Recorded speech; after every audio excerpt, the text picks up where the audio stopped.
예, 두 번째 소주제입니다. 유혹 속에서도 하나님을 경외하는 삶. 예, 창세기 39장 5절에서 6절 한번 같이 읽겠습니다. 그가 요셉에게 자기의 집과 그의 모든 소유물을 주관하게 한 때부터 여호와께서 요셉을 위하여 그 애굽 사람의 집에 복을 내리심으로 여호와의 복이 그의 집과 밭에 있는 모든 소유에 미친지라. 주인이 그의 소유를 다 요셉의 손에 위탁하고 자기가 먹는 음식 외에는 간섭하지 아니하였더라. 요셉은 용모가 뛰어나고 아름다웠더라. 요셉이 보디발 가정의 총무를 맡게 된 때부터 여호와 하나님께서 요셉을 위하여 어떻게 보면 불신자 가정인데 애굽 사람 보디발의 집에 복을 내리십니다. 좀 재밌는 포인트죠.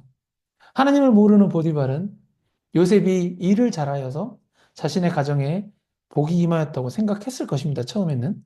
그리고 이는 보디발의 전적인 신뢰로 이어져서 요셉에게 모든 것을 믿고 그에게 모든 것을 위임하여 버립니다.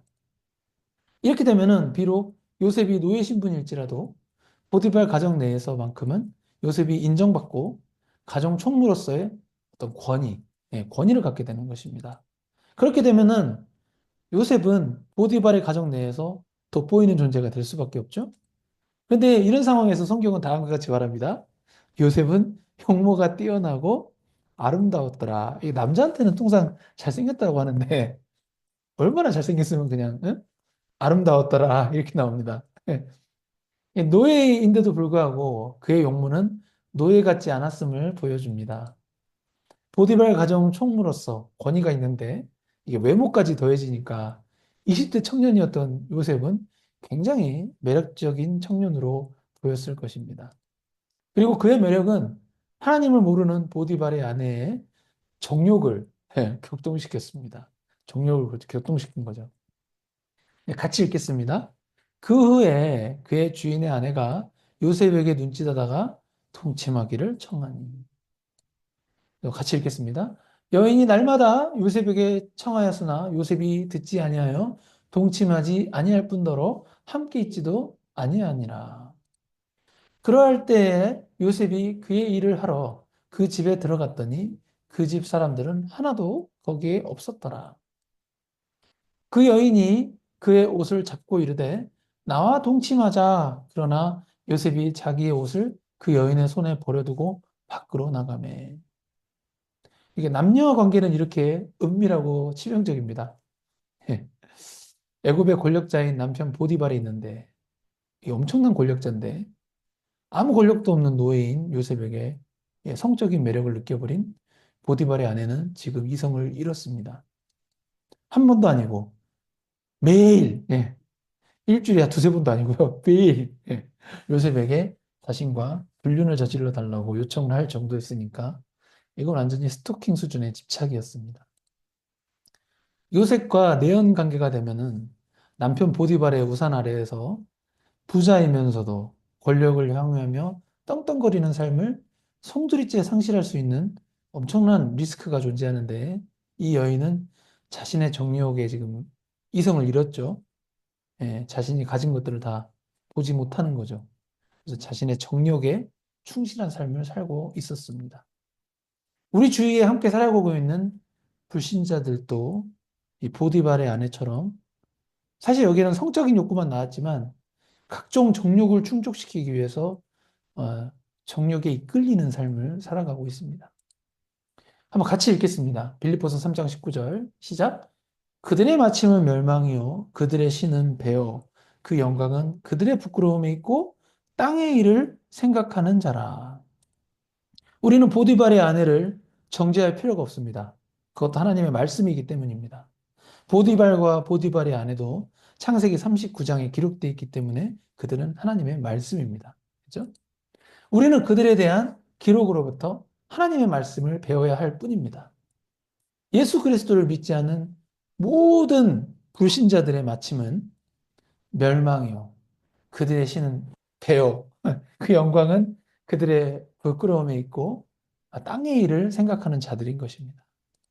보디발의 아내는 자신의 성욕에 철저히 이끌려 20대 청년 요셉을 적극적으로 유혹하고 구애했지만 요셉은 하나님 앞에서 죄를 범하지 않겠다고 결단하며 단호하게 거절합니다. 같이 읽겠습니다. 이 집에는 나보다 큰 이가 없으며 주인이 아무것도 내게 금하지 아니하였어도 금한 것은 당신뿐이니 당신은 그의 아내임이라. 그런즉 내가 어찌 이 큰 악을 행하여 하나님께 죄를 지으리까? 따지는 거죠. 네. 같이 읽겠습니다. 그 여인이 그의 옷을 잡고 이르되 나와 동침하자. 그러나 요셉이 자기의 옷을 그 여인의 손에 버려두고 밖으로 나가매. 이 구절들을 굳이 읽은 이유는 우리의 삶 가운데 우리에게 강렬하게, 우리에게인데, 우리에게 강렬하게 다가오는 죄의 유혹이 있을 수 있습니다. 그럴 때는 요셉이 한 것처럼 그러한 죄의 유혹을 단숨에 뿌리치고 그 유혹의 순간, 그 유혹의 장소를 떠나버리는 것이 가장 지혜로운 해결책입니다. 그리고 요셉은 이 죄의 유혹에 넘어가게 되면 큰 악을 행하는 것이며 하나님께 죄를 짓는 것이라는 것을 정확하게 알았던 그리스도인이었습니다. 네. 웨스트민스터 대의리 문답 137문입니다. 한번 같이 읽겠습니다. 제 7계명은 무엇입니까? 제 7계명은 간음하지 말지니라는 것입니다. 네. 이 7계명은 신약에 와서 더 발전된 예수 그리스도의 계명이 됩니다. 한번 같이 읽겠습니다.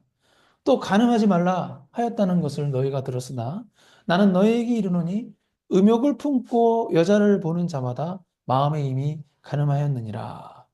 근데 저는 약간 이 말씀 구절 읽을 때 좀 억울한 건 있어요. 아니 이게 음욕을 품고 남자를 보는 자라고 얘기를 안 하시고 그 음욕을 품고 그냥 여자나 남자를 보는 자 이렇게 얘기해도 되는데 예수님은 여자만 얘기하셔. 이 남자들이 시각적으로 약하니까 이렇게 얘기하신 것 같은데요. 아무튼 인간적으로는 좀 억울합니다. 아무튼 신약 시대를 살아가는 우리 그리스도인들은 단순히 이 외적 행위에서만 경건한 삶을 사는데 만족하지 않고 이 마음 안에서 일어나는 모든 상상, 우리의 말, 행실 등이 예수 그리스도의 계명에 불순종하여 부정하게 되는 것들을 피해야 합니다. 피해야 하며 그러한 것들을 마음속에서부터 갖지 않고 행하지 않도록 힘쓰는 경건한 삶을 추구해야 됩니다. 이런 게 내 자신의 힘으로 안 되니까 이런 거를 되게 해달라고 이런 걸 기도하셔야 돼요. 예. 이와 같이 요셉은 단순히 보디발의 아내의 유혹을 육체적으로 피하는 것에 그치지 않고 하나님을 경외하는 그리스도인으로서 하나님 앞에서 악을 행하지 않고 죄를 범하지 않겠다라는 신실한 믿음의 결단을 내린 것입니다. 고린도전서 6장 18절 한번 같이 읽겠습니다. 음행을 피하라. 사람이 범하는 죄마다 몸 밖에 있거니와 음행하는 자는 자기 몸에 죄를 범하느니라. 이게 참 무서운 말씀이죠. 사도 바울은 그리스도인이라면 거룩한 삶을 살아야 함을 강조하였습니다.